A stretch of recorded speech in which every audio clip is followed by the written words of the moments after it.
আমি বাকিটা বললাম না। এগুলো সব স্টেজে তুলে নাচাবেন। স্বামী স্ত্রী যে ব্যবহার, এগুলো তারা দেখাবে সারা রাত গান বাজনার মাধ্যমে। অসিরে বললাম যে যেভাবে ওটা বন্ধ করে দেন, মানে বলছে ঠিক আছে আমি দেখছি, ফোর্স পাঠিয়ে পড়াটা ভেঙে দিয়েছে। আল্লাহ আকবার। তো আপনি বলছেন। পরের দিন আমার বাবারে ডেকে ওই ৩-৪ জন বলছে, হামজা আমাদের মান্নত পড়া করতে দিল না, ভোট চাইতে আসবে না, তখন দেখবো। একটা কথা বলি, আমি আপনাদের বাসা না, আপনারা কি গোনা করেছিলেন টের পাচ্ছেন?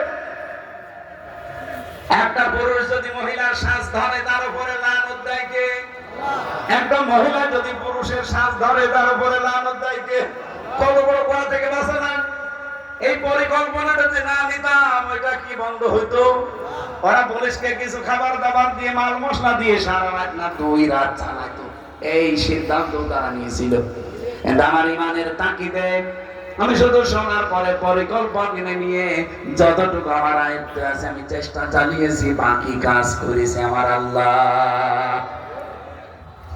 এই পরিকল্পনা সব জায়গা থেকে আমরা যদি যার যার অবস্থানে নিতে পারি, এবার আগামীতে যদি ইসলামের সাথে অ্যাড হয়ে সবকিছু একটু বৃদ্ধি পায়, এদেশে বলল না অধ্যাপক ইউনূস সাহেব, সাদাও থাকবে না, বাজিও থাকবে না।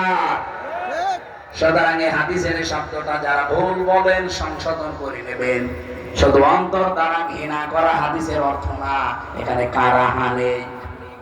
আপনাকে পরিকল্পনার জন্য পরিকল্পনা লাগবে, চিন্তা ভাবনা করবেন, গবেষণা করবেন কি করে অন্যায়গুলো বন্ধ করা যায়। আমরা এই পরিকল্পনা নিয়ে সামনে এগিয়ে যাচ্ছি।